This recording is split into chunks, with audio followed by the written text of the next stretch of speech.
ਸਾਹਿਬ ਨੇ ਕਿਹਾ ਵੀ ਗੁਰੂ ਸਾਹਿਬ ਦੇ ਦਿਨ ਤੇ ਕਰਿਆ, ਇਸ ਕਰਕੇ ਸਿੱਖਾਂ ਦੀ ਬੜੀ ਇੱਜ਼ਤ ਕਰੀ ਹੈ। ਕੈਪਟਨ ਸਾਹਿਬ ਦਾ ਵਿਚਾਰ ਹੈ ਕਿ ਹੁਣ ਬੀਜੇਪੀ ਚਲੇ ਗਏ, ਕਹਿੰਦੇ ਜਿਹਦੀ ਖਾਵਾਂ ਬਾਜਰੀ ਉਹਦੀ ਪਰਾਂ ਹਾਜ਼ਰੀ, ਜਿੱਥੇ ਦੇਖਾਂ ਤਵਾ ਪਰਾਂਤ ਉੱਥੇ ਗਾਵਾਂ ਦਿਨ ਤੇ ਰਾਤ। ਅਸਲ ਦੇ ਵਿੱਚ ਜੇ ਸਿੱਖਾਂ ਦੀ ਇੱਜ਼ਤ ਕਰਦੇ ਸੀ ਤੇ ਫਿਰ ਕੇਸਰੀ ਨਿਸ਼ਾਨ ਨੂੰ ਖਾਲਿਸਤਾਨ ਦਾ ਝੰਡਾ ਕਿਉਂ ਕਿਹਾ? ਜੇ ਸਿੱਖਾਂ ਦੀ ਇੱਜ਼ਤ ਕਰਦੇ ਸੀ ਤਾਂ ਇਸ ਅੰਦੋਲਨ ਨੂੰ ਖਾਲਿਸਤਾਨੀ ਅੰਦੋਲਨ ਕਿਉਂ ਕਿਹਾ? ਸਿੱਖਾਂ ਦੀ ਇੱਜ਼ਤ ਕਰਦੇ ਸੀ ਤਾਂ ਸਦਨ ਦੇ ਵਿੱਚ ਮੋਦੀ ਸਾਹਿਬ ਨੇ ਇਹ ਭਾਸ਼ਣ ਦਿੱਤਾ ਸੀ ਕਿ ਇਹਨਾਂ 'ਚ ਕਿਸਾਨਾਂ 'ਚ ਇਹ ਅੰਦੋਲਨਕਾਰੀਆਂ 'ਚ ਨਾ ਅੱਤਵਾਦੀ ਆ ਵੜੇ ਨੇ, ਖਾਲਿਸਤਾਨੀ ਆ ਵੜੇ ਨੇ। ਇਹ 1947 ਦੇ ਅਤੇ 1984 ਦੇ ਦੰਗਿਆਂ ਨੂੰ ਯਾਦ ਤੇ ਵੀ ਇਹ ਠੀਕ ਹੋ ਗਿਆ, ਦੂਜੀਆਂ ਪਾਰਟੀਆਂ ਵਾਸਤੇ ਵੀ ਠੀਕ ਹੋ ਗਿਆ ਇਹ ਫੈਸਲਾ। ਪਰ ਦੇਸ਼ ਵਾਸਤੇ ਮੈਨੂੰ 'ਚ ਇੱਕ ਖਤਰਾ ਜ਼ਿਆਦਾ ਵੱਡਾ ਹੋ ਗਿਆ ਕਿ ਇੱਕ ਵਿਅਕਤੀ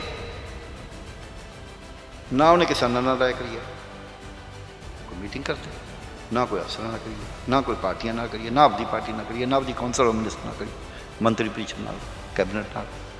ਇੱਕ ਵਿਅਕਤੀ ਜੇ ਇੱਦਾਂ ਸਾਰਾ ਕੁਛ ਕਰਨ ਲੱਗ ਜਾਏਗਾ ਉਹ ਤਾਂ ਮੁਲਕ ਦਾ ਬਹੁਤ ਨੁਕਸਾਨ ਹੋ ਸਕਦਾ ਕਦੀ ਵੀ। ਉਹ ਦਿਨ ਤਾਂ ਮਤਲਬ ਵੱਡੀ ਦੁਨੀਆ ਦੇ ਵਿੱਚ ਇੱਕ ਫਲਸਫਾ ਸਿਰਜਿਆ ਹੋਇਆ ਸੀ। ਉਹ ਫਲਸਫੇ ਦੀ ਤਾਂ ਗੱਲ ਹੀ ਨਹੀਂ ਕਰੀ।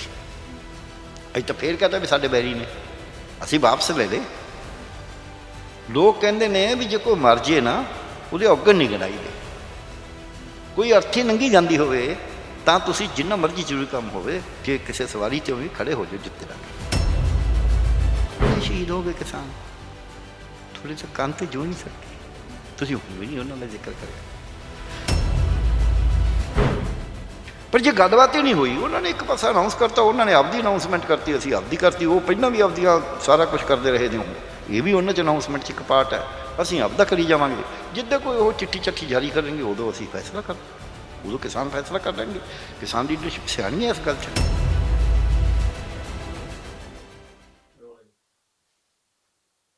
ਸੰਯੁਕਤ ਕਿਸਾਨ ਮੋਰਚੇ ਦੇ ਲੀਡਰਾਂ ਨੇ ਪ੍ਰਧਾਨ ਮੰਤਰੀ ਮੋਦੀ ਦੇ ਐਲਾਨ ਦਾ ਸਵਾਗਤ ਕੀਤਾ, ਜਿਹਦੇ 'ਚ ਉਹਨਾਂ ਨੇ ਕਿਹਾ ਵੀ ਤਿੰਨੋਂ ਖੇਤੀ ਕਾਨੂੰਨ ਵਾਪਸ ਹੋਣਗੇ। ਪਰ ਕਿਸਾਨਾਂ ਨੇ ਜਾਂ ਲੀਡਰਾਂ ਨੇ ਰੋਸ ਵੀ ਜਤਾਇਆ ਵੀ ਇੱਕ ਪਾਸੜ ਘੋਸ਼ਣਾ 'ਚ ਕਈ ਉਹਨਾਂ ਦੀਆਂ ਮੰਗਾਂ ਜਿਹੜੀਆਂ ਹਜੇ ਵੀ ਅਧੂਰੀਆਂ ਰਹਿ ਗਈਆਂ ਨੇ, ਜਿਵੇਂ ਕਿ MSP ਹੋ ਗਏ, ਪਾਵਰ ਦਾ ਸੋਧ ਬਿੱਲ ਹੋ ਗਿਆ, ਪਰਾਲੀ ਨੂੰ ਲੈ ਕੇ ਗੱਲ ਹੋ ਗਈ। ਜਿਹੜੇ ਉਹਨਾਂ ਨੇ ਵਿਸ਼ੇ ਚੱਕੇ ਹੋਏ ਸੀ, ਉਹਨਾਂ ਦੀ ਮੁੱਖ ਮੰਗਾਂ 'ਚੋਂ ਸ਼ਾਮਿਲ ਸੀਗੀਆਂ। ਤਾਂ ਸਾਡੇ ਨਾਲ ਮੌਜੂਦ ਨੇ ਡਾਕਟਰ ਪਿਆਰ ਲਾਲ ਗਰਗ ਜੀ। ਉਹਨਾਂ ਨਾਲ ਗੱਲਬਾਤ ਕਰਦੇ ਹਾਂ ਅਤੇ ਜਾਣਦੇ ਹਾਂ, ਸਮਝਣ ਦੀ ਕੋਸ਼ਿਸ਼ ਕਰਦੇ ਹਾਂ ਪ੍ਰਧਾਨ ਮੰਤਰੀ ਮੋਦੀ ਦੇ ਐਲਾਨ ਬਾਰੇ ਅਤੇ ਹੁਣ ਅੱਗੇ ਜੋ ਕਿਸਾਨ ਕਰਨਗੇ ਕੀ ਕਰਨਾ ਚਾਹੀਦਾ ਉਹਨਾਂ ਨੂੰ। ਡਾਕਟਰ ਸਾਹਿਬ ਬਹੁਤ ਬਹੁਤ ਸਵਾਗਤ ਹੈ। ਸੰਯੁਕਤ ਕਿਸਾਨ ਮੋਰਚੇ ਦੇ ਲੀਡਰਾਂ ਨੇ ਕਿਹਾ ਵੀ ਜਿਹੜੇ ਸਾਡੇ ਪ੍ਰੋਗਰਾਮ ਹੈ ਜਾਂ ਮੋਰਚਾ ਉਵੇਂ ਹੀ ਚੱਲੂਗਾ, ਕਿਉਂਕਿ ਹਜੇ ਕਾਫੀ ਸਾਡੀਆਂ ਮੁੱਖ ਮੰਗਾਂ ਜਿਹੜੀਆਂ ਬਾਕੀ ਨੇ। ਅਤੇ ਤੁਸੀਂ ਐਲਾਨ ਨੂੰ ਵੀ ਕਿਵੇਂ ਦੇਖਦੇ ਹੋ? ਦੇਖੋ, ਪਹਿਲੀ ਗੱਲ ਇਹ ਹੈ ਵੀ ਜਿਹੜਾ ਮੋਦੀ ਸਾਹਿਬ ਨੇ ਐਲਾਨ ਕਰਿਆ ਹੈ ਔਰ ਗੁਰੂ ਨਾਨਕ ਦੇਵ ਜੀ ਦੇ ਪ੍ਰਕਾਸ਼ ਉਤਸਵ ਵਾਲੇ ਦਿਨ ਐਲਾਨ ਕਰਿਆ ਸਵੇਰੇ ਸਵੇਰੇ। ਆਮ ਤੌਰ 'ਤੇ ਮੋਦੀ ਸਾਹਿਬ ਰਾਤ ਨੂੰ ਐਲਾਨ ਕਰਦੇ ਸੀ, ਇਹ ਪਹਿਲਾਂ ਜਿਹੜਾ ਸਵੇਰੇ ਕਰਿਆ ਇਹ ਚੰਗਾ ਹੈ। ਪਹਿਲੀ ਗੱਲ, ਜਿੰਨੇ ਮਰਜ਼ੀ ਦੇ 100 ਦਾ ਆਪਾਂ ਕਰ ਸਕਦੇ ਹਾਂ ਆਲੋਚਨਾ, ਉਹ ਵੱਖਰੀ ਗੱਲ ਹੈ। ਪਰ ਐਲਾਨ ਇਟ ਸੈਲਫ ਜਿਹੜਾ ਮੁੱਦਾ ਹੈ ਕਿ ਤਿੰਨ ਖੇਤੀ ਜਿਹੜੇ ਕਾਨੂੰਨ ਸੀਗੇ ਔਰ ਤਿੰਨਾਂ 'ਤੇ ਐਡੀ ਵੱਡੀ ਐਜੀਟੇਸ਼ਨ ਚੱਲਦੀ ਸੀ, ਉਹਨਾਂ ਨੇ ਕਿਹਾ ਵੀ ਇਹਨੂੰ ਵਾਪਸ ਲੈ ਲਿਆ। ਪਰ ਐਲਾਨ ਇੰਨਾ ਹੀ ਨਹੀਂ, ਐਲਾਨ ਦੇ ਦੂਜੇ ਹਿੱਸੇ ਨੂੰ ਦੇਖੀਏ। ਉਹ ਮੋਦੀ ਸਾਹਿਬ ਦੀ ਉਹਦੇ ਨਾਲ ਜਿਹੜਾ ਐਲਾਨ ਕਰਕੇ ਇੱਜ਼ਤ ਬਣੀ ਹੈ, ਉਹ ਦੂਜੇ ਹਿੱਸੇ ਨੇ ਥੋੜ੍ਹੀ ਘਟਾਈ ਵੀ ਹੈ। ਇੱਕ ਤਰੀਕੇ ਨਾਲ ਵਧਾਈ ਹੈ, ਇੱਕ ਤਰੀਕੇ ਨਾਲ ਘਟਾਈ ਹੈ ਦੂਜੇ ਹਿੱਸੇ 'ਚ ਵੀ। ਮੋਦੀ ਸਾਹਿਬ ਨੇ ਕਿਹਾ ਮੈਂ ਮਾਫੀ ਮੰਗਦਾ, ਜਨਤਾ ਤੋਂ ਮਾਫੀ ਮੰਗੀ ਹੈ। ਇਹ ਗ੍ਰੇਟਨੈਸ ਹੁੰਦੀ ਹੈ, ਇਹ ਵੱਡੀ ਗੱਲ ਹੈ। ਕੋਈ ਜਿਹੜਾ ਐਡਾ ਵੱਡਾ ਕੱਦਾਵਰ ਨੇਤਾ ਹੋਵੇ, ਜਿਹਦੇ ਕਹੇ ਬਿਨਾਂ ਪੱਤਾ ਨਾ ਹਿੱਲਦਾ ਹੋਵੇ, ਹੁਣ ਵੀ ਇਹ ਪੱਤਾ ਉਹਦੇ ਕਹੇ ਤੋਂ, ਉਹਨਾਂ ਦੇ ਕਹੇ ਤੋਂ ਹੀ ਹਿੱਲਿਆ, ਅਤੇ ਉਹ ਕਹੇ ਵੀ ਮੈਂ ਮਾਫੀ ਮੰਗਦਾ। ਉਹ ਮੈਨੂੰ ਲੱਗਦਾ ਪਹਿਲੀ ਵਾਰੀ ਨੇਸ਼ਨ ਦੇ ਵਿੱਚ ਉਹਨਾਂ ਨੇ ਇਹ ਗੱਲ ਕਹੀ ਹੈ ਹੁਣ। ਅਤੇ ਪਰ ਮਾਫੀ ਕਿੱਥੋਂ ਮੰਗੀ ਹੈ? ਮਾਫੀ ਮੰਗੀ ਹੈ ਭਾਰਤ ਦੇ ਲੋਕਾਂ ਤੋਂ, ਉਹਨਾਂ ਕਿਸਾਨਾਂ ਤੋਂ ਜਿਹੜੇ ਇਹ ਬਿਨਾਂ ਦੇ ਹੱਕ 'ਚ ਸੀਗੇ ਵੀ ਪਰ ਮੈਨੂੰ ਵਾਪਸ ਲੈਣੇ ਪੈ ਰਹੇ ਨੇ। ਮੈਂ ਤੁਹਾਡੀ ਆਮਦਨ ਨਹੀਂ ਵਧਾ ਸਕਿਆ ਕਿਉਂਕਿ ਕੁਛ ਮੁੱਠੀ ਭਰ ਲੋਕ ਇਹ ਗੱਲ ਮੰਨੇ ਨਹੀਂ, ਉਹਨਾਂ ਨੂੰ ਅਸੀਂ ਸਮਝਾ ਨਹੀਂ ਸਕੇ। ਮੈਂ ਇਸ ਗੱਲ ਦੀ ਮਾਫੀ ਮੰਗਦਾ ਕਿ ਕਿਉਂਕਿ ਅਸੀਂ ਉਹਨਾਂ ਨੂੰ ਸਮਝਾ ਨਹੀਂ ਸਕੇ, ਇਸ ਕਰਕੇ ਸਾਨੂੰ ਇਹ ਕਾਨੂੰਨ ਵਾਪਸ ਲੈਣੇ ਪੈ ਰਹੇ ਨੇ। ਮਾਫੀ ਤੁਹਾਤੋਂ ਤਾਂ ਮੰਗਦਾ ਕਿਉਂਕਿ ਸਮਝਾਉਣਾ ਤਾਂ ਅਸੀਂ ਸਮਝਾ ਨਹੀਂ ਸਕੇ, ਤੁਹਾਨੂੰ ਫਾਇਦਾ ਹੋਣਾ ਸੀ, ਤੁਹਾਤੋਂ ਮੈਂ ਮਾਫੀ ਮੰਗਦਾ। ਇੱਕ ਚਲੋ ਇਹ ਵੀ ਚੱਲ ਜਾਂਦਾ। ਕਿਸੇ ਬੰਦੇ ਨੂੰ ਤੁਸੀਂ ਖੂਹ 'ਚ ਧੱਕਾ ਦਿੱਤਾ ਹੋਵੇ, ਉਹ ਕਹੇ ਮਹਾਰਾਜ ਮੈਨੂੰ ਕੱਢ ਲਓ ਇੱਥੋਂ, ਤੁਸੀਂ ਕੱਢੋ ਨਾ, ਬਲਕਿ ਤੁਸੀਂ ਉਹਨੂੰ ਹੋਰ ਤੰਗ ਕਰੀ ਜਾਓ ਵੀ ਇਹ ਡੁੱਬ ਜੇ, ਉਹ ਆਪਦੇ ਹੌਸਲਾ, ਸਿਦਕ, ਸਿਰੜ, ਸਬਰ, ਸੰਤੋਖ ਨਾਲ ਉਹ ਨਾ ਡੁੱਬੇ। ਤੇ ਫਿਰ ਤੁਸੀਂ ਬਾਹਰ ਕੱਢ ਕੇ ਤੁਸੀਂ ਇਹ ਵੀ ਨਾ ਕਹੋ ਵੀ ਯਾਰ ਤੂੰ ਬੜਾ ਖੂਹ 'ਚ ਗਿਰਿਆ ਹੋਇਆ ਸੀ, ਬੜੇ ਤੇਰੇ ਨਾਲ ਜ਼ਿਆਦਤੀ ਹੋਈ ਹੈ, ਤੇਰੇ ਸੱਟਾਂ ਤਾਂ ਨਹੀਂ ਲੱਗੀਆਂ? ਕੋਈ ਨਹੀਂ, ਜਿਹੜੀਆਂ ਲੱਗੀਆਂ ਸੀ ਮਲਮ ਪੱਟੀ ਕਰਦਾ, ਹੁਣ ਲੱਗ ਗਈਆਂ ਬਸ। ਇਹ ਕਹੀ ਨਾ ਯਾਰ, ਜੇ ਕਿ ਧੱਕਾ ਵੀ ਉਹਨੇ ਖੁਦ ਹੀ ਦਿੱਤਾ ਹੋਵੇ। ਸੋ ਜਿਹੜੇ 650-700 ਕਿਸਾਨ ਸ਼ਹੀਦ ਹੋ ਗਿਆ, ਇੱਕ ਲਾਈਨ ਪਾਰਲੀਮੈਂਟ 'ਚ ਕਹਤਾ ਸਾਡੇ ਕੋਲ ਕੋਈ ਲਿਸਟ ਨਹੀਂ, ਅਸੀਂ ਕੋਈ ਲਿਸਟ ਨਹੀਂ ਬਣਾਈ, ਸਾਨੂੰ ਨਹੀਂ ਪਤਾ ਕੌਣ ਨੇ, ਮੰਨ ਲਿਆ ਲਿਸਟ ਨਹੀਂ ਬਣਾਈ। ਇਹ ਤਾਂ ਹੈ ਨਾ ਵੀ ਕਿਸਾਨ ਸ਼ਹੀਦ ਹੋਏ ਨੇ, ਗਿਣਤੀ ਛੱਡੋ, ਇਹ ਤਾਂ ਕਹਿ ਹੀ ਸਕਦੇ ਸੀ ਪ੍ਰਧਾਨ ਮੰਤਰੀ। ਸਟੇਟਸਮੈਨਸ਼ਿਪ ਦੀ ਲੋੜ ਹੁੰਦੀ ਹੈ ਇਹਦੇ 'ਚ। ਸਟੇਟਸਮੈਨਸ਼ਿਪ ਇਹ ਦੱਸਦੀ ਹੈ ਵੀ ਮਨੋ ਤੁਸੀਂ ਕਿਸੇ ਗੱਲ ਨੂੰ ਚੰਗਾ ਵੀ ਨਹੀਂ ਸਮਝਦੇ ਤਾਂ ਵੀ ਪਬਲਿਕਲੀ ਉਸ ਬੰਦੇ ਦੇ ਮੱਲਮ ਲਾਉਣ ਵਾਸਤੇ ਤੁਸੀਂ ਕਹਿਣਾ ਹੁੰਦਾ ਹੈ, ਫਿਰ ਉਹ ਆਪ ਹੀ ਤੁਹਾਡੇ ਮਨ ਨੂੰ ਵੀ ਭਾਉਂਦੀ ਹੈ, ਹਾਂ ਯਾਰ ਇਹ ਤਾਂ ਕਰਨੀ ਚਾਹੀਦੀ ਹੈ। ਸੋ ਸਟੇਟਸਮੈਨਸ਼ਿਪ ਇਹ ਬਣਦੀ ਸੀ ਕਿ ਉਹ ਕਹਿੰਦੇ ਵੀ ਦੇਖੋ ਕਿਸਾਨਾਂ ਨੇ ਬਹੁਤ ਦੁੱਖ ਝੱਲੇ ਨੇ, ਸਰਦੀ, ਗਰਮੀ, ਮੀਂਹ, ਇਹ ਆਪਦੇ ਉੱਤੇ ਝੱਲਿਆ ਹੈ। ਉਹ ਬਹੁਤ ਸਾਰੇ ਕਿਸਾਨ ਸ਼ਹੀਦ ਹੋ ਗਏ ਨੇ, ਹੋਰ ਬਹੁਤ ਸਾਰੀਆਂ ਤਕਲੀਫਾਂ ਕੱਟੀਆਂ ਨੇ, ਬੱਚੇ ਨੇ, ਬਜ਼ੁਰਗ ਨੇ, ਔਰਤਾਂ ਨੇ, ਨੌਜਵਾਨ ਨੇ, ਇਹ ਸਾਰਿਆਂ ਨੇ ਛੱਡੀਆਂ ਨੇ। ਔਰ ਇੱਥੋਂ ਤੱਕ ਕਿ ਇਹਨਾਂ ਦੀਆਂ ਟਰਾਲੀਆਂ ਨੂੰ ਅੱਗ ਤੱਕ ਲੱਗ ਗਈ। ਪਾਣੀ 'ਚ ਪਾਣੀ ਇਹਨਾਂ ਨੂੰ ਕਈ ਵਾਰ ਮਿਲਿਆ ਨਹੀਂ ਹੈ। ਸਾਨੂੰ ਸਰਕਾਰ ਨੂੰ ਮਜਬੂਰੀ 'ਚ ਉੱਥੇ ਕਿੱਲ ਕੱਢਣੇ ਪਏ, ਸਾਨੂੰ ਖਤਰਾ ਪੈਦਾ ਹੋ ਗਿਆ ਸੀ। ਸਾਨੂੰ ਉੱਥੇ ਇਹਨਾਂ ਦਾ ਪਾਣੀ, ਬਿਜਲੀ ਬਾਰੇ ਵੀ, ਇੰਟਰਨੈਟ ਵੀ ਕੱਟਣਾ ਪਿਆ, ਇਹ ਬਹੁਤ ਕੁਛ ਕਰਨਾ ਪਿਆ, ਪਰ ਕਿਉਂਕਿ ਸਾਡੀ ਸਮਝ ਹੋਰ ਸੀ, ਇਹਨਾਂ ਦੀ ਹੋਰ ਸੀ। ਅੱਜ ਮੈਂ ਇਸ ਗੱਲ ਦੀ ਵੀ ਮਾਫੀ ਮੰਗਦਾ ਤੇ ਮੈਂ ਇਹ ਜਿਹੜਾ ਇਹਨਾਂ ਦਾ ਸਿਦਕ, ਸਿਰੜ ਹੈ, ਉਹਨੂੰ ਸਜਦਾ ਕਰਦਾ। ਬੇਸ਼ੱਕ ਇਹ ਕਾਨੂੰਨ ਅਜੇ ਵੀ ਮੈਂ ਕਹਿਣਾ ਠੀਕ ਸੀਗੇ, ਪਰ ਇਹਨਾਂ ਦੇ ਸਿਦਕ ਤੇ ਸਿਰੜ ਨੇ ਮੈਨੂੰ ਦੱਸਤਾ, ਸਬਰ ਤੇ ਸੰਤੋਖ ਨੇ ਦੱਸਤਾ, ਸ਼ਾਂਤਮਈ ਘੋਲ ਨੇ ਦੱਸਤਾ, ਇਹਨਾਂ ਦੇ ਤੌਰ ਤਰੀਕੇ ਨੇ ਮੈਨੂੰ ਦੱਸਤਾ ਵੀ ਨਹੀਂ, ਦੇਸ਼ ਐਂ ਨਹੀਂ ਚੱਲਦਾ, ਜਿੰਨਾ ਮਰਜ਼ੀ ਮੈਂ ਠੀਕ ਹੋਵਾਂ। ਪਰ ਜੇ ਜਨਤਾ ਦਾ ਕੁਛ ਹਿੱਸਾ ਵੀ ਚਾਹੇ ਥੋੜ੍ਹਾ ਹੈ, ਉਹ ਇੰਨਾ ਜ਼ਿਆਦਾ ਦੁਖੀ ਹੈ, ਇਸ ਹੱਦ ਤੱਕ ਆ ਗਿਆ, ਇਹ ਮੈਨੂੰ ਵੀ ਇੱਕ ਸਿੱਖਿਆ ਮਿਲੀ ਹੈ ਵੀ ਨਹੀਂ, ਐਂ ਨਹੀਂ ਚੱਲਦਾ ਹੁੰਦਾ। ਇਹ ਵੱਡੀ ਗੱਲ ਹੈ, ਇਹ ਤਾਂ ਨਹੀਂ ਕਹਿਣੀ ਸੀ ਉਹਨਾਂ ਨੇ, ਇੰਨਾ ਹੀ ਕਹਿ ਦਿੰਦੇ ਵੀ ਜੋ ਕਿਸਾਨਾਂ ਨੂੰ ਤਕਲੀਫ ਹੋਈ, ਜਿਵੇਂ ਕੈਪਟਨ ਅਮਰਿੰਦਰ ਸਿੰਘ ਨੇ ਆਪਦੇ ਬਿਆਨ 'ਚ ਕਿਹਾ ਵੀ ਸਭ ਨੂੰ ਪਤਾ ਵੀ ਬੜੀ ਤਕਲੀਫਾਂ ਚੱਲੀਆਂ ਨੇ, ਇੰਨਾ ਵੀ ਕਹਿ ਦਿੰਦੇ ਤਾਂ ਮੈਨੂੰ ਲੱਗਦਾ ਵੀ ਉਹ ਕੋਈ ਗੱਲ ਹੋਣੀ ਸੀ। ਸੋ ਉਹ ਨਹੀਂ ਕਿਹਾ। ਇਸ ਕਰਕੇ ਮੈਨੂੰ ਐਂ ਲੱਗਦਾ ਹੈ ਵੀ ਅਸੀਂ ਕਿਸਾਨਾਂ ਵਾਸਤੇ ਕਰਿਆ ਨਹੀਂ। ਜੇ ਅਸੀਂ ਕਿਸਾਨਾਂ ਵਾਸਤੇ ਕਰੇ ਹੁੰਦੇ, ਸਾਡਾ ਤਾਂ ਲਹਿਜਾ ਹੋਰ ਹੁੰਦਾ। ਅਸੀਂ ਤਾਂ ਕਿਸਾਨਾਂ ਦੇ ਪ੍ਰੈਸ਼ਰ 'ਚ ਕਰਿਆ ਕਿਸੇ ਨਾ ਕਿਸੇ ਤਰ੍ਹਾਂ। ਇਲੈਕਸ਼ਨਾਂ ਤੋਂ ਡਰਦੇ, ਯੂਪੀ ਦੀ ਇਲੈਕਸ਼ਨ ਤੋਂ ਡਰਦੇ? ਡਰ ਨਹੀਂ ਮੈਂ ਕਹਾਂਗਾ, ਮੋਦੀ ਸਾਹਿਬ ਡਰਨ ਵਾਲੇ ਨਹੀਂ ਹੈਗੇ, ਐਦਾਂ ਨਹੀਂ ਡਰਦੇ ਉਹ। ਇਹ ਪ੍ਰੈਸ਼ਰ 'ਚ ਹੀ ਅਕਾਲੀ ਦਲ ਨੇ ਆਪਦੀ ਵਜ਼ੀਰੀ ਛੱਡੀ ਸੀ। ਉਹਨਾਂ ਨੇ ਬਿਲਕੁਲ ਇਹੀ ਭਾਸ਼ਾ ਵਰਤੀ ਸੀ ਛੱਡਣ ਵੇਲੇ। ਜਦ ਹਰਸਿਮਰਤ ਕੌਰ ਬਾਦਲ ਜੀ ਨੇ ਛੱਡਿਆ ਸੀ, ਉਦੋਂ ਵੀ ਉਹਨਾਂ ਨੇ ਵੀ ਕਿਹਾ ਸੀ ਵੀ ਕਾਨੂੰਨ ਤਾਂ ਠੀਕ ਨੇ, ਪਰ ਅਸੀਂ ਕਿਸਾਨਾਂ ਨੂੰ ਸਮਝਾ ਨਹੀਂ ਸਕੇ ਅਤੇ ਇਸ ਕਰਕੇ ਅਸੀਂ ਹੁਣ ਵਜ਼ੀਰੀ ਛੱਡੀ ਹੈ। ਉਹਨਾਂ ਨੇ ਨਹੀਂ ਕਿਹਾ ਸੀ ਵੀ ਕਾਨੂੰਨ ਗਲਤ ਨੇ, ਇਹ ਬਾਅਦ 'ਚ ਕਹਿਣ ਲੱਗੇ ਨੇ ਵਜ਼ੀਰੀ ਛੱਡਣ ਵੇਲੇ ਦਾ ਬਿਆਨ ਕੱਢ ਲਓ। ਇਹੀ ਕੁਛ ਮੋਦੀ ਸਾਹਿਬ ਨੇ ਕਿਹਾ ਵੀ ਕਾਨੂੰਨ ਠੀਕ ਸੀ, ਲੋਕਾਂ ਨੂੰ ਫਾਇਦਾ ਸੀ, ਪਰ ਅਸੀਂ ਸਮਝਾ ਨਹੀਂ ਸਕੇ ਇਹਨਾਂ ਨੂੰ। ਅਤੇ ਜੇ ਉਹ ਸਮਝਾ ਨਹੀਂ ਸਕੇ, ਕਾਨੂੰਨ ਠੀਕ ਨੇ, ਬੜੀ ਵੱਡੀ ਜਨਤਾ ਨੂੰ ਉਹਨਾਂ ਦਾ ਫਾਇਦਾ ਵੀ ਸੀ, ਫਿਰ ਤਾਂ ਮੋਦੀ ਸਾਹਿਬ ਨੂੰ ਉਹ ਵਾਪਸ ਨਹੀਂ, ਕਿਉਂਕਿ ਅੜੇ ਤਾਂ ਪਹਿਲਾਂ ਹੀ ਹੋਏ ਸੀ, ਬਹੁਤ ਨੁਕਸਾਨ ਕਰ ਚੁੱਕੇ ਸੀ। ਸੋ ਉਹਦੇ 'ਚ ਕਿਤੇ ਨਾ ਕਿਤੇ ਹੋਰ ਗਿਣਤੀਆਂ ਮਿਣਤੀਆਂ ਨੇ। ਮੈਂ ਨਹੀਂ ਕਹਾਂਗਾ ਵੀ ਉਹਨਾਂ ਨੂੰ ਕੋਈ ਮਜਬੂਰੀ ਹੈ ਜਾਂ ਕੋਈ ਹੈ, ਗਿਣਤੀਆਂ ਮਿਣਤੀਆਂ ਹੁੰਦੀਆਂ ਨੇ ਸਿਆਸਤਦਾਨ ਨਾਲ। ਉਹ ਗਿਣਤੀਆਂ ਮਿਣਤੀਆਂ ਪਹਿਲਾਂ ਇਹ ਸੀਗੀਆਂ ਵੀ ਆਪਾਂ ਬਾਨੀਆਂ ਡਾਨੀਆਂ ਦਾ ਕਰਨਾ ਘਰ ਪੂਰਾ, ਅਤੇ ਇਹ 4 ਦਿਨ ਰੌਲਾ ਪਾਉਣਗੇ ਆਪੇ ਹਟ ਜਾਣਗੇ। ਇੱਥੋਂ ਦੇ ਬੜੇ ਵਿਦਵਾਨਾਂ ਨੇ ਕਹਿਤਾ ਸੀ, ਜਿਹੜੇ ਵਿਦਵਾਨ ਕਿਸਾਨ ਅੰਦੋਲਨ ਦੀ ਸਮਰਥਕ ਵੀ ਸੀਗੇ, ਉਹਨਾਂ ਕੋਲ ਹਾੜੀ ਦੀ ਵਾਢੀ ਆਊਗੀ ਨਾ, ਸੋਰੀ ਇਹ ਝੋਨਾ ਆਊਗਾ, ਉਦੋਂ ਛੱਡ ਜਾਣਗੇ, ਛੱਡੇ ਤਾਂ ਹੈ ਨਹੀਂ। ਸੋ ਇਸ ਕਰਕੇ, ਔਰ ਕਿਸਾਨਾਂ ਨੂੰ ਵੀ ਸ਼ਾਇਦ ਇਹ ਪਤਾ ਨਹੀਂ ਸੀ ਵੀ ਇਹ ਇੰਨਾ ਲੰਬਾ ਚੱਲ ਜੂ। ਤੇ ਕਿਸੇ ਨੂੰ ਵੀ ਨਹੀਂ ਪਤਾ ਸੀ ਵੀ ਇੰਨਾ ਲੰਬਾ ਚੱਲ ਵੀ ਜਾਊ ਤੇ ਚੱਲਦਾ ਵੀ ਰਹੂ। ਸੋ ਇਸ ਕਰਕੇ ਇਹ ਜਿਹੜੀਆਂ ਗਿਣਤੀਆਂ ਮਿਣਤੀਆਂ ਉਹ ਲਾਉਂਦੇ ਰਹੇ, ਉਹ ਇਹ ਦੇਖਦੇ ਰਹੇ ਵੀ ਕਿਸੇ ਨਾ ਕਿਸੇ ਤਰ੍ਹਾਂ ਇਹਨੂੰ ਖਦੇੜ ਦਈਏ। ਉਹਨਾਂ ਨੇ ਹਰ ਤਰੀਕਾ ਵਰਤ ਲਿਆ,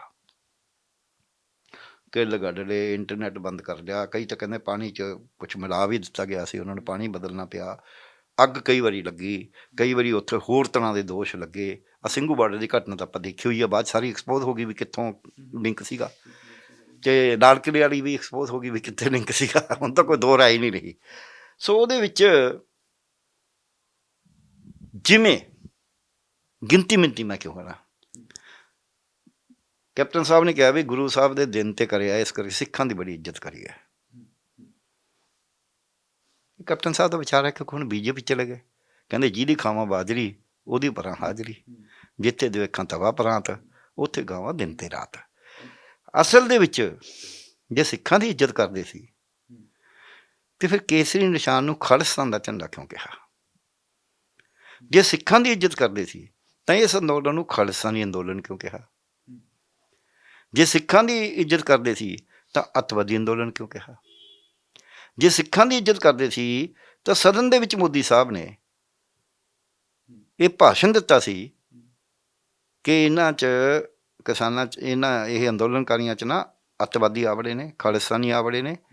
ਇਹ 1947 ਦੇ ਅਤੇ 1984 ਦੇ ਦੰਗਿਆਂ ਨੂੰ ਯਾਦ ਰੱਖਣ। ਇਹ ਤਾਂ ਫਿਰ ਕਹਿਣ ਦੀ ਲੋੜ ਨਹੀਂ ਸੀ। 47 'ਚ ਤਾਂ ਦੰਗੇ ਸਿੱਖਾਂ ਨੇ ਨਹੀਂ ਨਾ ਕਰੇ ਸੀ, ਸਿੱਖ ਕਿਉਂ ਯਾਦ ਰੱਖਣ 47 ਦੇ ਦੰਗਿਆਂ ਨੂੰ? ਪਹਿਲੀ ਗੱਲ। ਦੂਜੇ 84 'ਚ ਦੰਗੇ ਨਹੀਂ ਸੀਗੇ, ਉਹ ਕਤਲੇਆਮ ਸੀ। ਫਿਰ ਉਹ ਕਹਿਣ ਵੀ ਕਤਲੇਆਮ ਨੂੰ ਯਾਦ ਰੱਖਣ, ਕਿਹਾ ਤਾਂ ਤਰੀਕੇ ਨਾਲ ਇਹੀ ਸੀ ਅਸਲ 'ਚ, ਪਰ ਉਹਨੂੰ ਦੰਗੇ ਕਹਿ ਕੇ ਸਾਰਿਆ ਗਿਆ।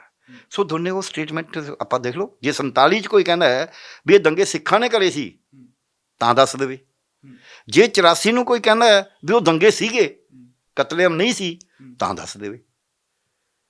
ਮੋਦੀ ਸਾਹਿਬ ਨੇ, ਉਹ ਤਾਂ ਹੁਣ ਤਾਂ ਰਿਕਾਰਡ ਹੈ ਨਾ।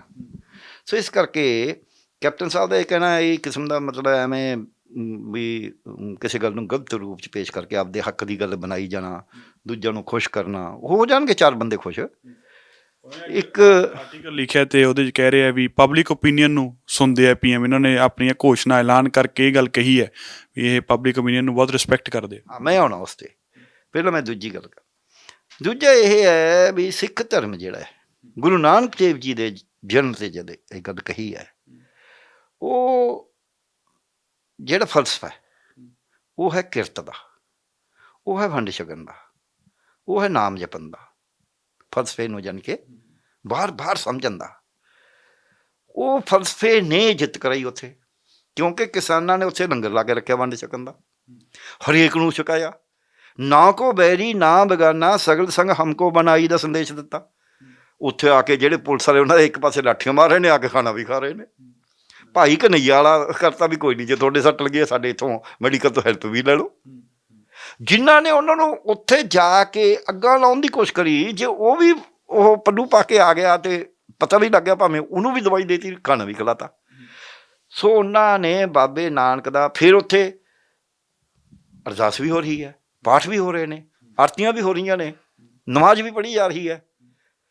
ਸੋ ਉਹ ਜਿਹੜਾ ਏਕਤਾ ਦਾ, ਸਭੇ ਸਾਂਝੀ ਵਾਲ ਸਦਾਇਨ ਤੂੰ ਕਿਸੇ ਨਾ ਦਿਸੇ ਬਾਹਰਾ ਜੀਓ, ਉਹਦਾ ਸੰਦੇਸ਼ ਵੀ ਦਿੱਤਾ ਹੈ।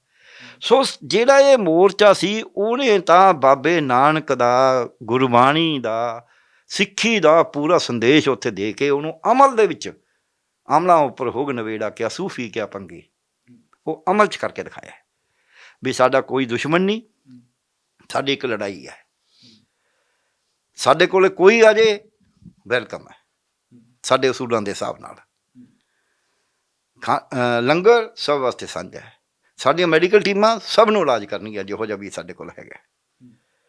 ਤੁਸੀਂ ਸਾਡੇ ਵਾਸਤੇ ਕੰਡੇ ਬੀਜੋਗੇ, ਅਸੀਂ ਫਿਰ ਤੁਹਾਡੇ ਵਾਸਤੇ ਫੁੱਲ ਬੀਜਣ ਨੂੰ ਤਿਆਰ ਹਾਂ।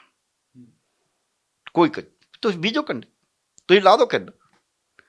ਤੁਸੀਂ ਸਾਡਾ ਸਿਦਕ, ਸਬਰ, ਸੰਤੋਖ ਅਤੇ ਸਿਰੜ, ਉਹਨੂੰ ਤੋੜ ਨਹੀਂ ਸਕਦੇ। ਇਹ ਵੀ ਬਾਬੇ ਨਾਨਕ ਦਾ ਸੰਦੇਸ਼ ਸੀ। ਜਾਨ ਜਾਏ ਤਾਂ ਜਾਏ, ਮੇਰਾ ਸਿੱਖੀ ਸਿਦਕ ਨਾ ਜਾਏ। ਉਹ ਸਿਦਕ ਵੀ ਨਹੀਂ ਗਿਆ। ਫਿਰ ਉਹਦੇ ਵਿੱਚ ਜਿਹੜੀ ਮੇਲ ਸੀ, ਉਹ ਏਡਾ ਵੱਡਾ ਮੇਲ ਕਰਤਾ ਵੀ ਜਿਹੜਾ ਪੰਜਾਬ ਅਤੇ ਹਰਿਆਣਾ ਇੱਕ ਦੂਜੇ ਨਾਲ ਰੋਜ਼ ਤਲਵਾਰਾਂ ਕੱਢੀ ਖੜਦਾ ਸੀ, ਉਹ ਇਕੱਠੇ ਹੋ ਗਏ। ਯੂਪੀ ਵਾਲੇ ਇਕੱਠੇ ਹੋ ਗਏ, ਹੁਣ ਪਿੰਡ ਤੇ ਸ਼ਹਿਰੀ ਇਕੱਠੇ ਹੋ ਗਏ, ਮਜ਼ਦੂਰ ਤੇ ਕਿਸਾਨ ਇਕੱਠਾ ਹੋ ਗਿਆ, ਕਿਸਾਨ ਤੇ ਆੜਤੀਆ ਤੇ ਵਪਾਰੀ ਇਕੱਠਾ ਹੋ ਗਿਆ, ਪੂਰਾ ਮੁਲਕ ਇਕੱਠਾ ਹੋ ਗਿਆ। ਬੰਗਾਲ, ਬਿਹਾਰ, ਤਾਮਿਲਨਾਡੂ, ਕੇਰਲਾ, ਰਾਜਸਥਾਨ, ਮੱਧ ਪ੍ਰਦੇਸ਼, ਮਹਾਰਾਸ਼ਟਰ, ਉੱਥੇ ਰੈਲੀਆਂ ਹੋਣ ਲੱਗ ਗਈਆਂ, ਉੱਥੋਂ ਲੋਕ ਆਉਣ ਲੱਗ ਗਏ। ਸੋ ਉਹਦੇ ਵਿੱਚ ਬੱਚਾ ਜਨ ਜਨ ਦਾ ਅੰਦੋਲਨ ਬਣ ਗਿਆ। ਸੋ ਮੈਂ ਇਹ ਕਹਾਂਗਾ, ਅੰਦੋਲਨ ਸੱਚੀ ਮੁੱਚੀ ਬਾਬੇ ਨਾਨਕ ਦਾ ਜੋ ਸੰਦੇਸ਼ ਹੈ ਉਸ ਪਾਸੇ ਜਮਹੂਰੀਅਤ सब न राय करके, इन्हीं की जो गुरु गोविंद सिंह जी, इन्हीं की कृपा से सजे हैं हम, नहीं तो मोह सो गरीब करोड़ प्रे हैं, ਉਹਦਾ ਪੱਕਾ ਸੰਦੇਸ਼ ਦਿਖਾਇਆ ਕਿ ਜੇ ਇਕੱਠੇ ਹੋ ਕੇ ਪੰਜ ਪਿਆਰੇ ਗੁਰੂ ਸਾਹਿਬ ਨੂੰ ਕਹਿ ਰਹੇ ਨੇ ਚਮਕੌਰ ਦੀ ਗੜੀ ਛੱਡੋ, ਉਹ ਛੱਡ ਜਾਂਦੇ ਨੇ।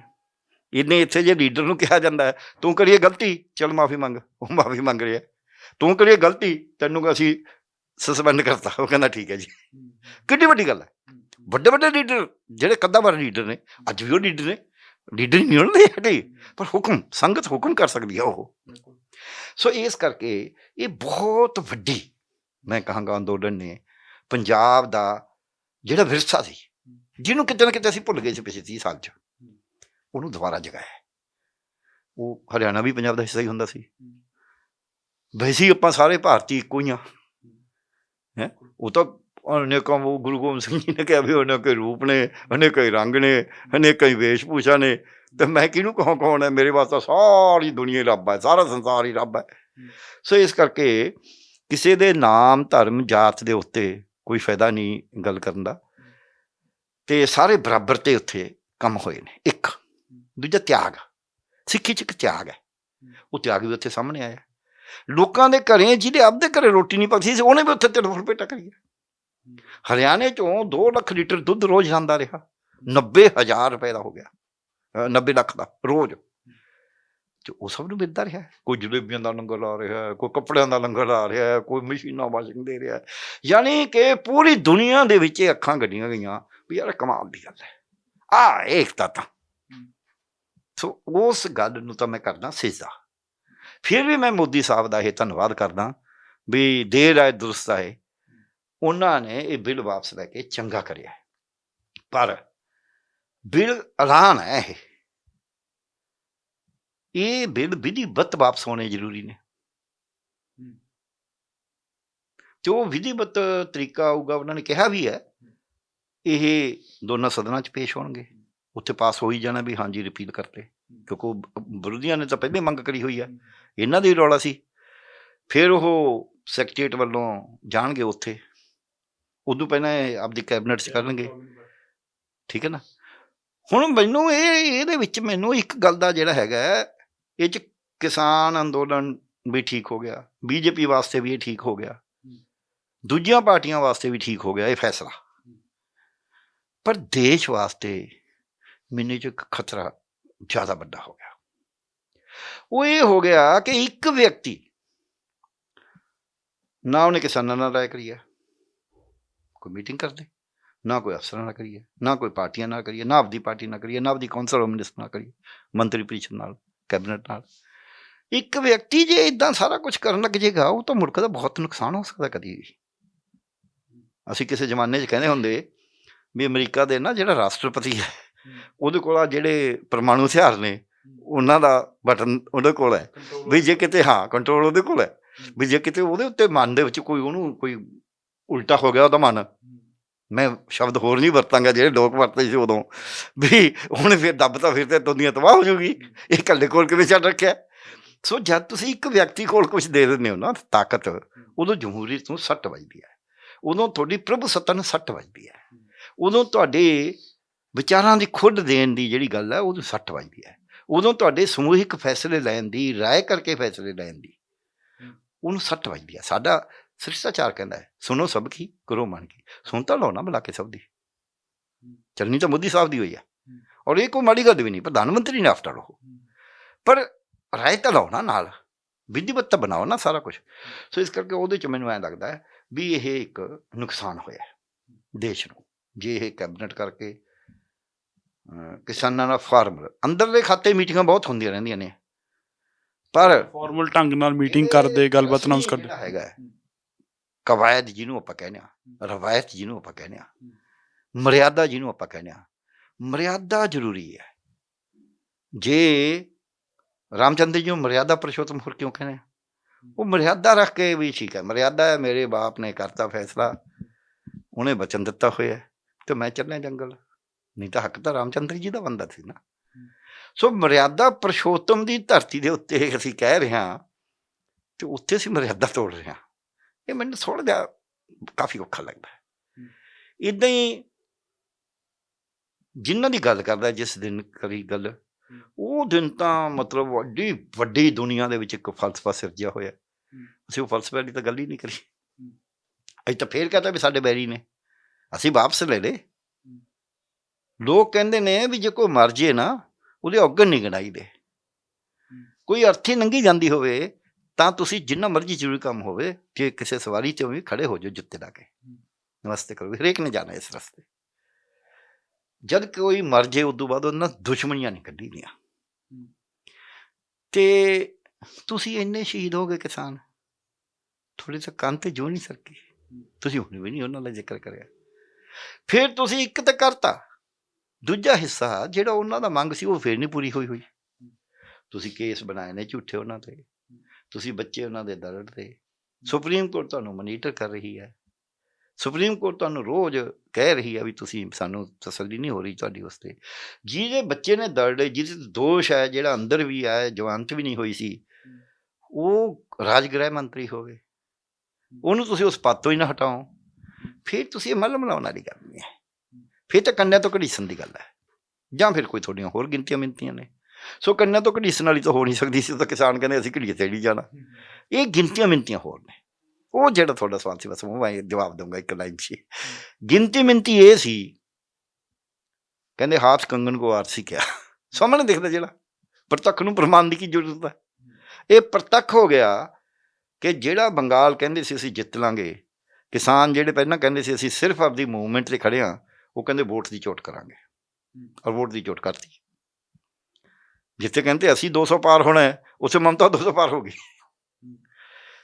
ਫਿਰ ਜਿਮਨੀ ਚੋਣਾਂ ਹੋਈਆਂ, ਉਹਦੇ 'ਚ ਹਾਰ ਗਏ। ਚਲੋ ਬੰਗਾਲ 'ਚ ਆਪਾਂ ਕਹਿ ਦਾਂਗੇ ਵੀ ਠੀਕ ਹੈ, ਬੰਗਾਲ ਤਾਂ ਮਮਤਾ ਜਿੱਤੀ ਹੋਈ ਸੀ, ਤਾਜੀ ਉੱਥੇ ਜਿੱਤਣਾ ਹੀ ਸੀ। ਆਪਾਂ ਕਹਿ ਦਾਂਗੇ ਵੀ ਹਰਿਆਣੇ ਦੀ ਸੀਟ ਤਾਂ ਪਹਿਲਾਂ ਹੀ ਚੁਟਾਲਿਆਂ ਨੇ ਜਿੱਤੀ ਹੋਈ ਸੀ। ਪਰ ਜਿਹੜੇ ਹਿਮਾਚਲ 'ਚ ਸਾਰੀਆਂ ਸੀਟਾਂ ਹਾਰੇ ਨੇ, ਜਿਹੜੀ ਕਰਨਾਟਕਾ 'ਚ ਇੱਕ ਸੀਟ ਹਾਰੇ ਨੇ, ਜਿਹੜੀ ਮੱਧ ਪ੍ਰਦੇਸ਼ 'ਚ ਇੱਕ ਸੀਟ ਹਾਰੇ ਨੇ, ਸੋ ਉਹਦਾ ਕੀ ਜਵਾਬ ਦੇਣਗੇ? ਰਾਜਸਥਾਨ 'ਚ ਆਪਾਂ ਕਹਿ ਦਾਂਗੇ ਉਹਨਾਂ ਦੀ ਸਰਕਾਰ ਹੈ ਤਾਂ ਜਿੱਤ ਗਈ।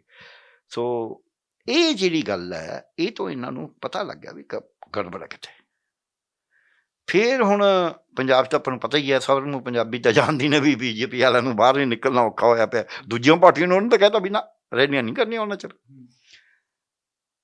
ਹੁਣ ਯੂਪੀ ਦੇ ਵਿੱਚ ਵੀ ਇਹੀ ਹੋਣ ਲੱਗ ਗਿਆ। ਆਹ ਜਿਹੜੀ ਸਭਾ ਰੱਖੀ ਹੈ, ਇਹ ਸਭਾ ਦੇ ਵਿੱਚ ਪਤਾ ਲੱਗੂਗਾ ਨਾ ਵੀ ਕੀ ਹੈ। ਪੋਸਟਪੋਨ ਤਾਂ ਕਰੀ ਨਹੀਂ ਉਹ, ਫਿਰ 26 ਤਰੀਕ ਸਾਲ ਹੋ ਜੂ, ਉਹ ਵੀ ਪੋਸਟਪੋਨ ਨਹੀਂ ਕਰਿਆ। ਉੱਥੇ ਕਹਿੰਦੇ ਆਓ ਹੁਮਾ ਕੇ ਆਓ, ਦੇਖਾਂਗੇ ਕਿੰਨੇ ਆ ਰਹੇ ਨੇ। 29 ਤਰੀਕ ਨੂੰ ਪਾਰਲੀਮੈਂਟ ਵੱਲ ਜਾਣਾ ਹੈ, ਨਹੀਂ ਜਾਣਾ, ਉਹ ਤਾਂ ਕਹਿੰਦੇ ਜਾਵਾਂਗੇ ਅਸੀਂ।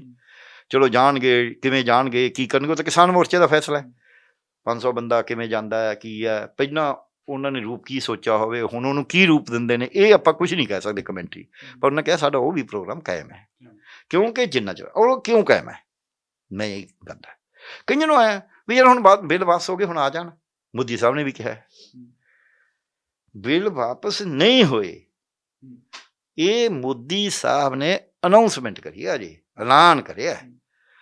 ਐਲਾਨਾਂ ਦੇ ਉੱਤੇ ਤਾਂ ਜਰਾ ਵੀ, ਐਲਾਨ ਤਾਂ ਉੱਥੇ ਐਲਾਨ ਛੱਡੋ, ਆਪਸੇ ਤੈਅ ਕਰ ਲਿਆ ਸੀ ਵੀ ਤੁਹਾਡੇ 'ਤੇ ਕੇਸ ਨਹੀਂ ਬਣਾਵਾਂਗੇ ਲਖੀਮਪੁਰ ਖੇੜੀ 'ਚ। ਫਿਰ ਕਿਹੜੇ ਕੇਸ ਨਹੀਂ ਬਣਾਤੇ? ਰਾਜੇਵਾਲ ਸਾਹਿਬ ਨੇ ਵੀ ਇਹੀ ਗੱਲ ਕਹੀ ਹੈ ਵੀ ਹੁਣ ਤਾਂ ਹੋਰ ਵੀ ਚੌਕਸ ਰਹਿਣ ਦੀ ਲੋੜ ਹੈ, ਕਿਉਂਕਿ ਸ਼ਬਦੀ ਜਾਲ ਕਿਹੋ ਜਿਹਾ ਬੁਣਦੇ, ਪਹਿਲਾਂ ਵੀ ਸ਼ਬਦਾਂ ਦੀ ਖੇਡ ਸੀਗੀ, ਹੁਣ ਸ਼ਬਦ ਕਿਹੋ ਜਿਹੇ ਵਰਤੇ ਜਾਂਦੇ ਆ, ਕੀ ਕਹਿਣਗੇ? ਮੈਂ ਟ੍ਰੇਡ ਯੂਨੀਅਨ ਲੀਡਰ ਹਾਂ। ਇੱਕ ਤਾਂ ਪਹਿਲੀ ਗੱਲ ਇਹ ਹੈ ਵੀ ਜਿੱਦਾਂ ਇਹ ਹੋ ਜੂਗਾ, ਕਿਸਾਨਾਂ ਨੇ ਕੀ ਕਿਹਾ ਸੀ? ਕਿਸਾਨਾਂ ਨੂੰ ਇਹ ਕਹਿਣਾ ਤੁਸੀਂ ਚਲੇ ਜਾਓ, ਇਹ ਆਪਣੇ ਆਪ 'ਚ ਹੀ ਮੈਨੂੰ ਲੱਗਦਾ ਠੀਕ ਨਹੀਂ ਸੀ। ਉਹਨਾਂ ਨੇ ਕਿਹਾ ਜਿੱਦਾਂ ਬਿੱਲ ਰੱਦ ਹੋ ਗਏ ਉੱਦਾਂ ਜਾਵਾਂਗੇ। ਰੱਦ ਹੋਣ ਦਾ ਐਲਾਨ ਹੋਇਆ ਹੀ ਨਹੀਂ ਅਜੇ, ਰੱਦ ਵਿਧੀਵਤ ਹੋਣੇ ਨੇ। ਜਾਂ ਸੁਪਰੀਮ ਕੋਰਟ ਰੱਦ ਕਰ ਸਕਦੀ ਸੀ, ਜਾਂ ਪਾਰਲੀਮੈਂਟ ਕਰ ਸਕਦੀ ਹੈ। ਸੋ ਪਾਰਲੀਮੈਂਟ ਨੇ ਰੱਦ ਕਰਤੇ ਜਿੱਦਾਂ, ਉਹਦੀ ਫਿਰ ਨੋਟੀਫਿਕੇਸ਼ਨ ਜ਼ਰੂਰੀ ਹੈ। ਬਹੁਤ ਸਾਰੇ ਉੱਥੇ ਫੈਸਲੇ ਹੋਏ ਉੱਦਾਂ ਹੀ ਪੈ ਰਹਿੰਦੇ ਨੇ। ਉਹ ਕਹਿੰਦੇ ਹਾਂਜੀ ਹੋਇਆ, ਪਰ ਅਸੀਂ ਲਾਗੂ ਨਹੀਂ ਕਰ ਰਹੇ ਅਜੇ। ਸੋ ਇਸ ਕਰਕੇ ਜਦ ਉਹ ਰਾਸ਼ਟਰਪਤੀ ਸਾਹਿਬ ਦੇ ਸਾਈਨ ਹੋ ਜਾਣਗੇ, ਉਹ ਚਿੱਠੀ ਆ ਜੂ, ਫਿਰ ਜਿਹੜਾ ਮੈਂ ਕਹਿੰਦਾ ਮੈਂ ਅਸੀਂ ਦੇਖਿਆ ਸਰਕਾਰ ਨਾਲ ਤਾਂ ਕੋਈ ਚਿੱਠੀ ਜਾਰੀ ਹੁੰਦੀ ਹੈ, ਉਹ ਚਿੱਠੀ 'ਚ ਹੋਰ ਹੀ ਸੱਪ ਨਿਕਲੇ ਆਉਂਦੇ ਨੇ, ਉਹ ਲਿਖੇ ਹੋਰ ਕੁਛ ਹੁੰਦਾ। ਫਿਰ ਜੇ ਉਹ ਸਿੱਧਾ ਵੀ ਲਿਖਿਆ ਹੈ, ਮਾੜੀ ਮੋਟੀ ਇਸ ਤਰ੍ਹਾਂ ਕੌਮੇ ਫੁੱਲ ਸਟਾਫ ਦੀ ਗਲਤੀ ਹੁੰਦੀ ਆ, ਉਹਦੇ ਕਹਿੰਦੇ ਨੇ ਨਹੀਂ ਨਹੀਂ ਜੀ ਇਹਦਾ ਤਾਂ ਮਤਲਬ ਆ ਹੈ, ਉਹ ਫਿਰ ਤੁਹਾਡੇ ਉਲਟ ਇੰਟਰ ਉਹ ਫਿਰ ਬਰਨਾਲਾ ਥਾਂ ਦੀ ਥਾਂ ਹੁੰਦਾ। ਇਹ ਇੱਕ ਵਾਰੀ ਨਹੀਂ ਹੋਇਆ ਸਾਡੇ ਨਾਲ, ਸਾਨੂੰ ਤਾਂ ਸੈਂਕੜੇ ਵਾਰੀ ਹੋਇਆ।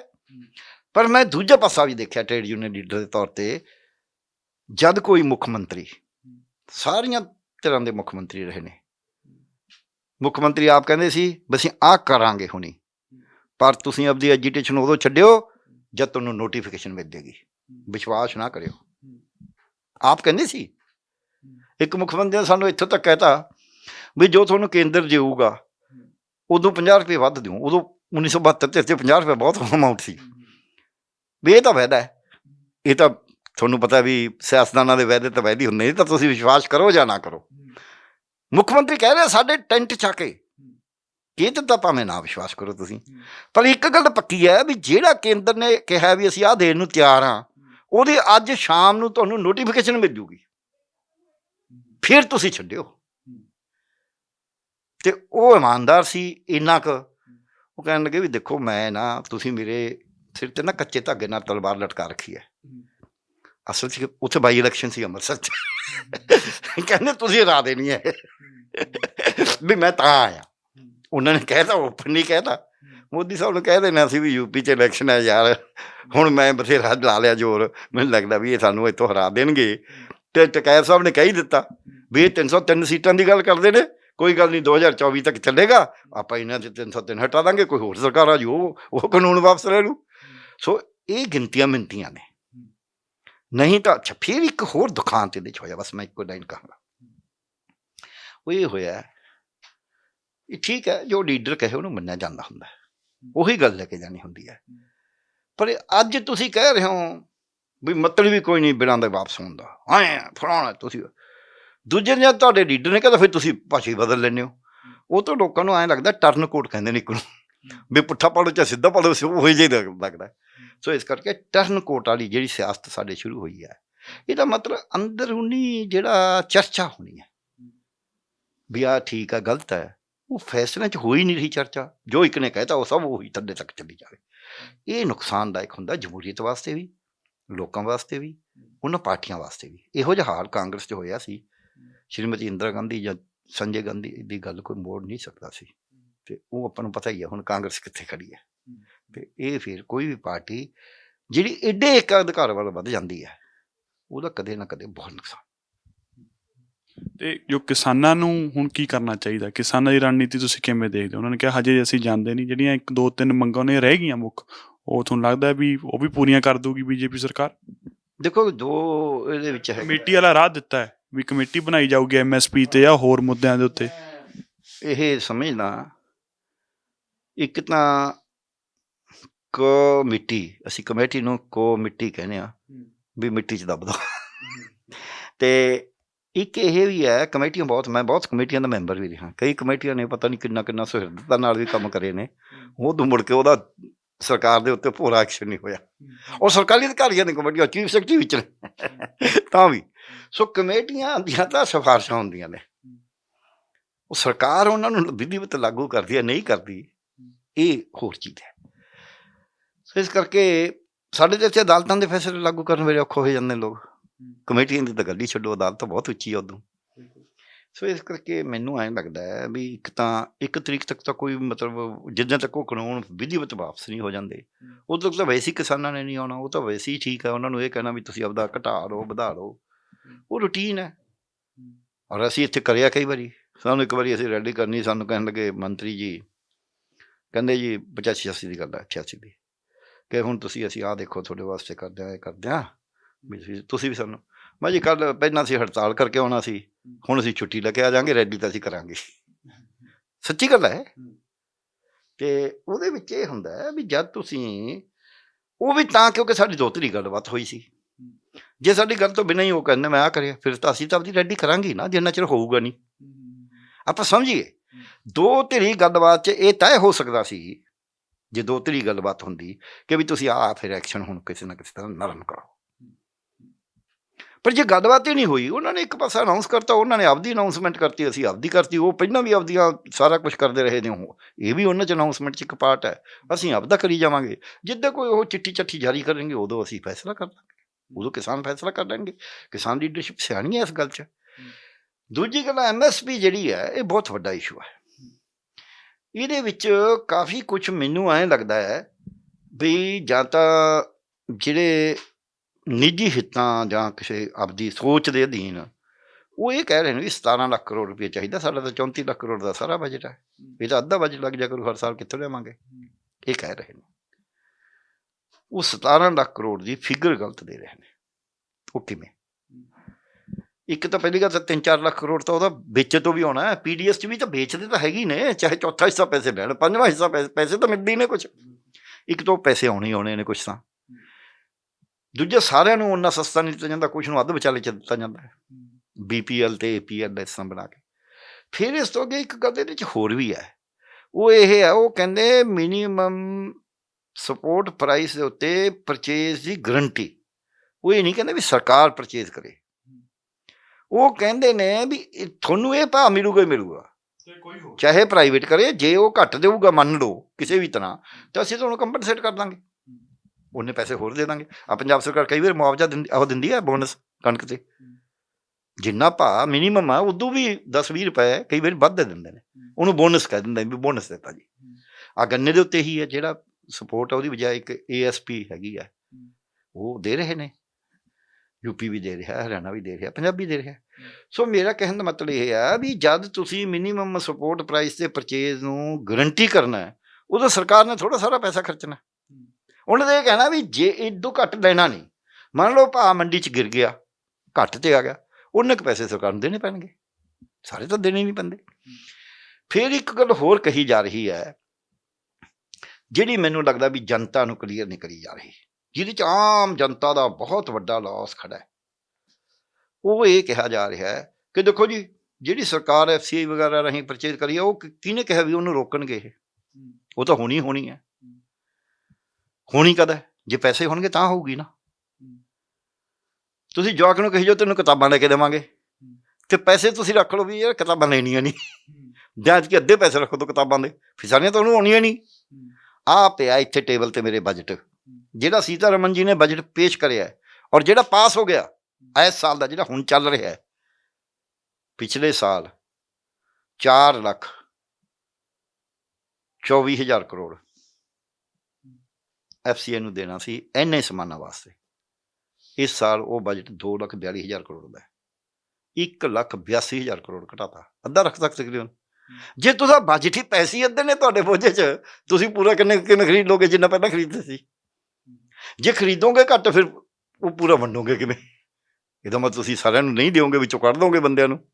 ਸੋ ਇਸ ਕਰਕੇ ਜਿਨ੍ਹਾਂ ਨੂੰ ਉਹ ਭੋਜਨ ਮਿਲਣਾ ਉਹ ਵੀ ਘਟੇਗਾ, ਔਰ ਜਿਨ੍ਹਾਂ ਦੀ ਵਸਤੂ ਪਰਚੇਜ਼ ਹੋਣੀ ਸੀ, ਖਰੀਦੀ ਜਾਣੀ ਸੀ, ਉਹ ਵੀ ਘਟੇਗੀ, ਕਿਉਂਕਿ ਬਜਟ ਹੈ। ਤੁਸੀਂ ਤੁਹਾਡੇ ਕੋਲ ਬਜਟ, ਤੁਸੀਂ ਮੰਨ ਲਿਆ ਵੀ 10,000 5,000 ਕਰੋੜ ਦੀ ਤਾਂ ਗੱਲ ਮੰਨ ਲਓ, 34 ਲੱਖ ਕਰੋੜ 'ਚ ਤੁਸੀਂ 2 ਲੱਖ ਕਰੋੜ ਦਾ ਕਿਵੇਂ ਲਿਆਓਗੇ? ਹੋਰ ਐਡਾ ਵੱਡਾ ਤੁਸੀਂ ਖੱਪਾ ਕਿਵੇਂ ਪੂਰਾ ਕਰੋਗੇ?